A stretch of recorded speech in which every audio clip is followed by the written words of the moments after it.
Think of someone you don't like, just for a second.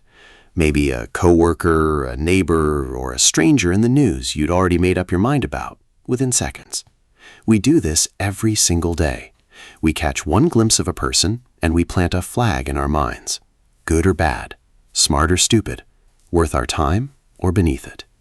We judge so fast that we forget we know almost nothing about them at all. There's a book that says this more deeply and more beautifully than almost anything I've ever read. It was written in 1960, the story of one small girl in one small town in the American South. And yet what it says reaches across time, across borders, all the way to your life today. That book is To Kill a Mockingbird by Harper Lee. Today, I'm not just going to retell the plot. I want to talk about what it's really trying to tell us, about seeing people as people before we judge them, and about the rarest kind of courage in the world. The whole story is told through the eyes of a little girl named Scout. She's only 6 when it begins, living with her father, Atticus, and her older brother, Jem, in a small town called Maycomb. A town where everyone knows everyone. Who's who, which family carries which history. People walk slowly because there's nowhere to rush to, and there's nothing to buy because there's no money to buy it with. I love that Harper Lee tells it through a child, because a child still sees the world before being taught who to hate. Scout doesn't yet understand why grown-ups sort people into groups, why skin color matters, why one family is somehow beneath another.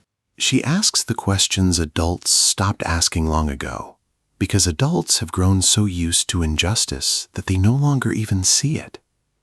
Notice something, though. Harper Lee paints Maycomb as lovely at first. Neighbors who know each other, an aunt who bakes, people rocking on porches in the evening. It feels warm and safe. But underneath that warmth, something is quietly rotting. Invisible lines that everyone knows are there. Lines that say who may sit where, who walks on which side of the street. Children don't see those lines yet. The adults do, and they redraw them darker every single day. Atticus is an unusual father for that town. He's older than the other dads. He doesn't hunt or play football, so his kids feel he isn't as cool as the others.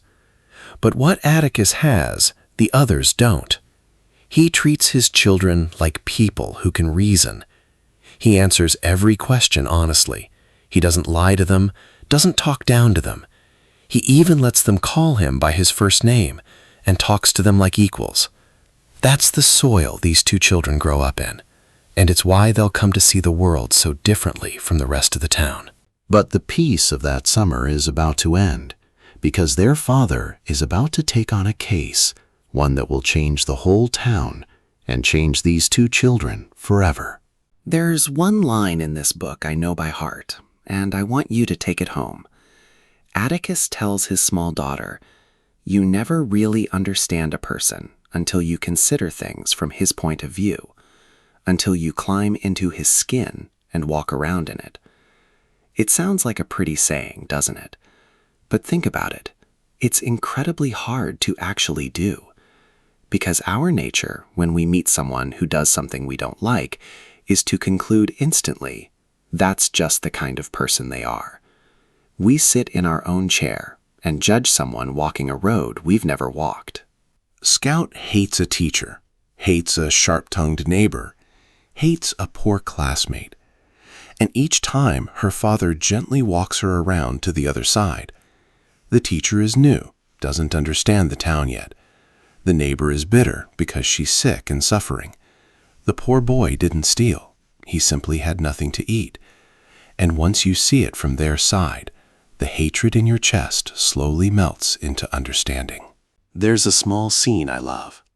On Scout's first day of school, she's scolded for already knowing how to read. She comes home furious, never wants to go back.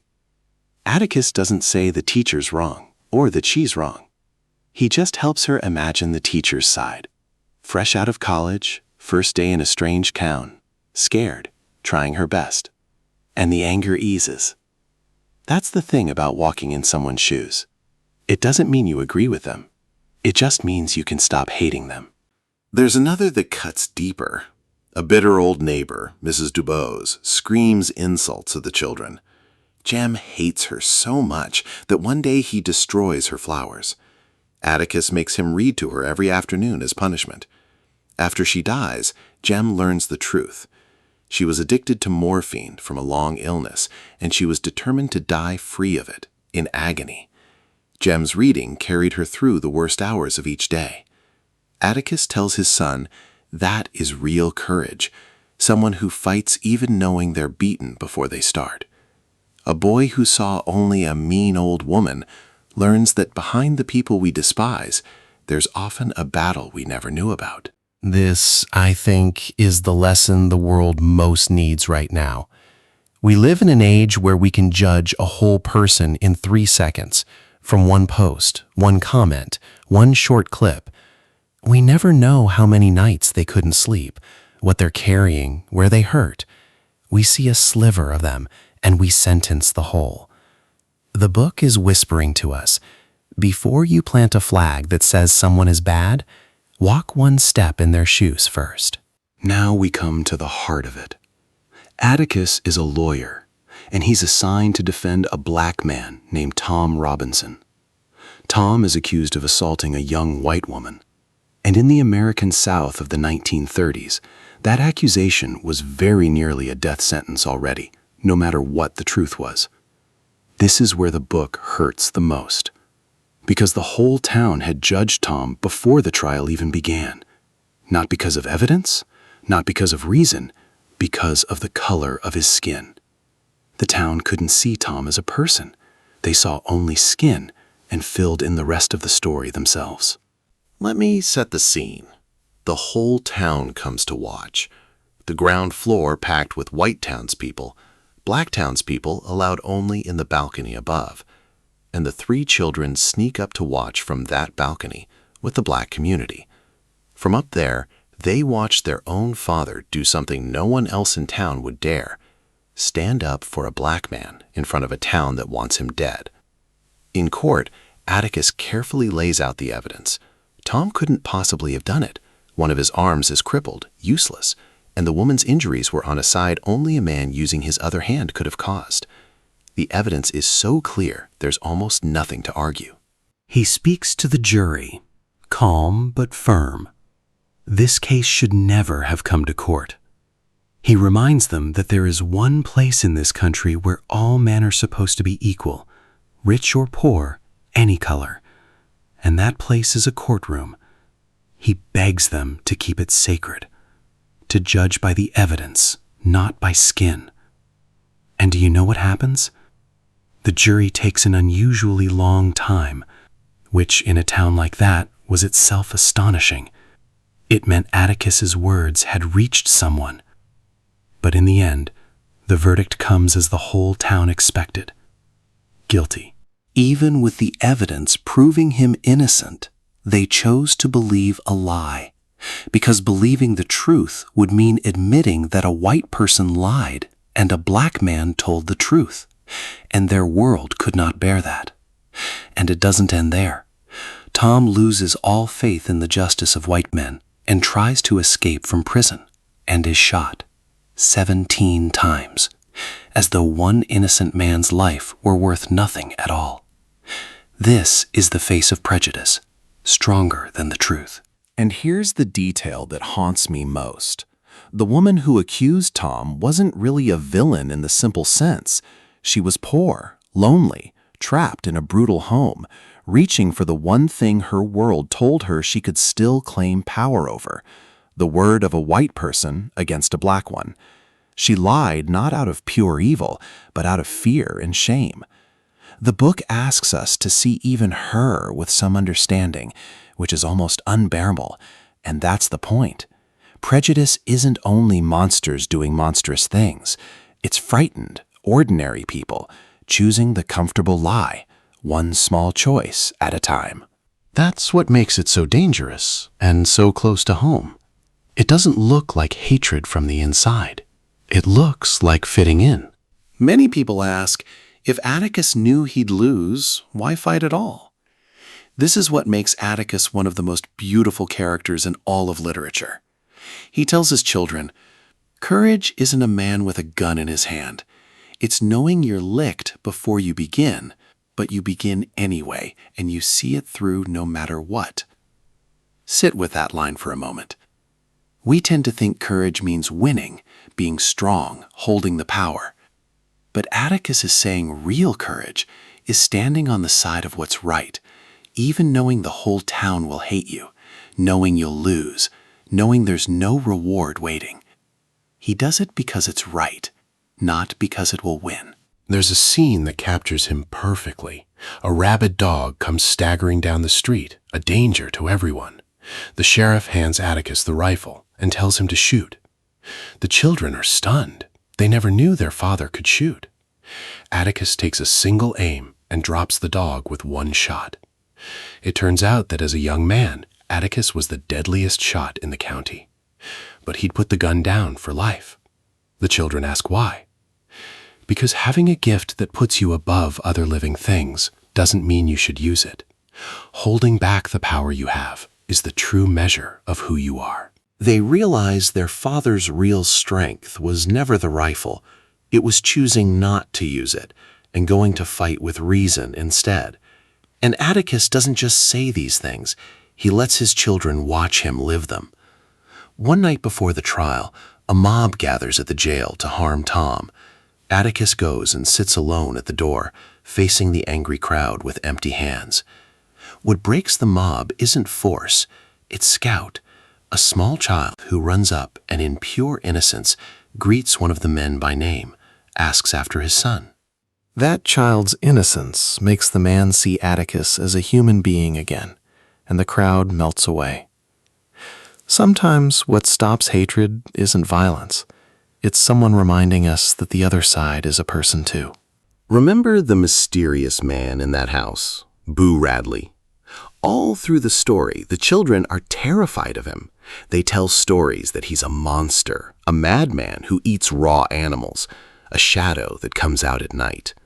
All of it they made up themselves, out of not knowing, out of never once seeing his face. If Tom's case is prejudice about skin, Boo is prejudice about difference. We fear the person who keeps to themselves, who is quiet, who isn't like us, and we invent a frightening story about them, though they never did us any harm. The children spend a whole summer trying to lure Boo out, treating it as a game, never once imagining that from Boo's side, he might just be someone in pain who wants to be left in peace. But all along, Boo quietly sends out signals of love, small gifts left in a tree hollow, the trousers Jem lost mended and folded, a blanket laid over Scout's shoulders on a cold night without her even noticing who did it. He has watched these children grow up from his window all this time, like a father watching from a distance, while they thought him a monster. That's the pain of being judged. The person who loves us most can be the one we've misunderstood the most. And on the final night, when the children are in terrible danger, the one who comes out to save their lives is Boo Radley, the very man the whole town shunned. And when Scout finally sees his face for the first time, she understands. He's no monster. He's just a shy, fragile soul the world hurt so badly that he had to hide. She walks him home and calls him softly Mr. Boo, as gently as an old friend. She isn't afraid of him anymore, because now she knows him. And knowing always kills the fear. Then Scout stands on Boo's porch and looks back at her own street from his point of view. And she realizes her father was right all along. You have to stand in a person's place to truly understand them. The whole book circles back to one lesson. We judge what we don't know, and we call our own fear the truth. The title, To Kill a Mockingbird, comes from a line in the book that says killing this bird is a sin, because a mockingbird does nothing but sing for us. It destroys nothing, harms no one. To harm something innocent and harmless, that is the sin. In this story, there are several mockingbirds. Tom Robinson, an innocent man destroyed because of his skin. Boo Radley, a kind soul the world judged until he had to hide, and, most painfully, the innocence inside Jem and Scout themselves. Because after they watch, with their own eyes, justice lose to prejudice, watch the good people of the town they know turn cold enough to condemn an innocent man, the world of children who believed good always wins collapses that day. Jem weeps. He can't accept that people can do this to another. This is where the book offers us no comfort. It doesn't say everything will be okay. It tells us the plain truth. Sometimes what's right loses. Sometimes the innocent pay for what they didn't do. But in that darkness, it whispers something else. That the value of doing what's right isn't in whether it wins, but in whether we still choose to do it in a world where it so often loses. What the book does so well is that it doesn't take all our hope away. Yes, Tom lost. Yes, the town is still full of prejudice. But something has changed in two children. They will never see the world the same way again. They've seen what's right looks like, even when it loses. And that is how the world slowly gets better. Not through one great victory, but through a new generation that grows up judging people a little less than the one before. Let's lay this book over our own lives. It's closer than you'd think. Do we judge people by their group, where they're from, what they studied, how much they earn, which team they cheer, how they vote, and then fill in the rest of the story ourselves, just like the town filled in Tom's? Have we ever been the jury that chooses to believe what's comfortable over what's true, in a group chat, in the comments, among friends, condemning someone we know nothing about? And at work, in our family, have we stayed silent when we knew what was right because we feared being alone, feared losing, feared being hated? Atticus says that is exactly where real courage is tested. Here's a small, close-to-home example. You're in a conversation, and someone starts tearing a person apart, though none of us really knows the truth. Most of us go quiet, or nod along, because it's easier, because we don't want to be the odd one out. That's our real-life jury. Every time we choose the comfortable story over the true one, just because it fits our side. And how often have we piled onto a stranger online, knowing them from a single clip, only for the other side of the truth to appear the next day? We can be Maycomb, the jury, and the mob at the jail, all without noticing. We just traded the small-town courtroom for the screen in our hand. And think about the version of courage we actually reward today. We praise the loud, the winning, the dominant, the man with the gun, in Atticus's words. We rarely notice the quiet kind, the person who says the unpopular true thing in a room full of agreement, who stands beside the one no one will stand beside, who does the right thing when there's no audience and no reward. That kind of courage doesn't trend. It doesn't go viral. But it's the kind that actually holds a society together, and the kind the book is quietly asking each of us to find. So here's the rule I'd take home from this book. Before you judge anyone, ask, how well do I actually know them? Or am I just afraid of what I don't understand? And on the day you must choose between what's right and what's easy, remember Atticus. Real courage isn't measured by victory, but by standing firm, even if you stand alone. But I won't pretend to praise this book without any questions.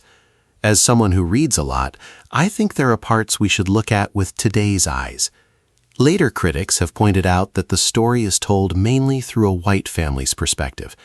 Atticus is a white savior who comes to rescue a black man, while a black character like Tom barely has a voice of his own.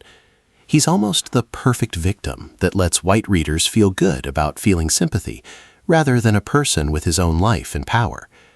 This is a limitation of a book written in its era, and we should read it with that context, not hold it up as a flawless statement on equality. There's also a strange real-life footnote.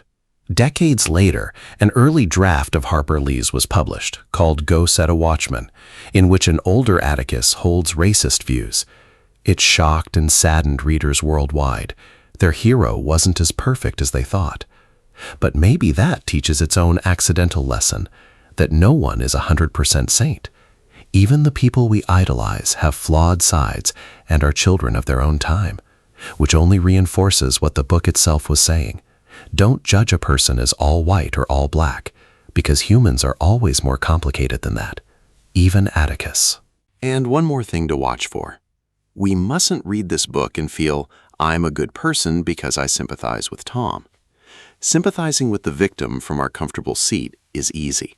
The harder thing is to look for the prejudice hidden inside ourselves, the bias we don't even know we carry towards some group in our own society. A good book doesn't make us feel better than the people in the story. It makes us see that, had we been born in Maycomb that year, we might have been on that jury. The question is, whose jury are we sitting on today? Let me leave you with just two simple things. One, before you judge anyone today, pause for a second and ask, if I had walked in their shoes, would I still think the same? Two, on the day you have to take the side of what's right, even knowing you might lose, remember Atticus. Real courage is still choosing to do what's right in a world that guarantees you nothing in return. Let me leave you with one image. At the very end, Scout stands on Boo Radley's porch at night and looks back at her own street from a place she'd never stood before, the place of the man the whole town shunned. And in that moment, she understands everything her father had been trying to teach her, how different the world looks when you're willing to stand in someone else's place. I think our lives need moments like that too. Moments where we step off our own chair and go stand where the person we just judged is standing. It doesn't make us weak, and it doesn't mean agreeing with everyone. It just makes us a little more open and a little less full of hate. And that's exactly what a world this quick to judge needs most. This book is over 60 years old, but every time we see someone judged for what they are rather than what they've done, it still speaks to us. If this made you think of someone you judged too fast, leave a comment and tell me how the lesson, walk around in their skin, changed your view. And if you like books told slowly with a little soul, subscribe and stay a while.